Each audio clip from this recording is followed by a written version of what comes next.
Daddy. Chiuya iti. But ndikuwe apata nonoka shamwe.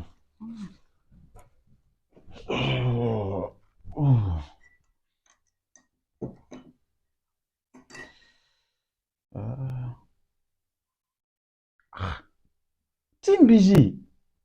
Utimboibwera. Tiruta kubuda utsi yangu chenda tatadza kutomwa ninye kupisisa. Imbishi ndinomwati inopisa sha. Ndomwati inodonedza ceiling. Ceiling inodona kuti po ndamwati inopisa, ndomwati inopisa andimwe mvura idzini. Ungatedza chii chiri kunetsa apana magetsi remuno. Tinokwatiswa yoibva. Ndepatori nekapu yesimbi yayi ini ndinomwa tii ndakamira pastove ndichimwa tii ichipisa so ndichidzosera pastove ichibhoila ichidzosera pastove ndomamwira ndita tii kwete mbishi haunodzisoona natete kubika tii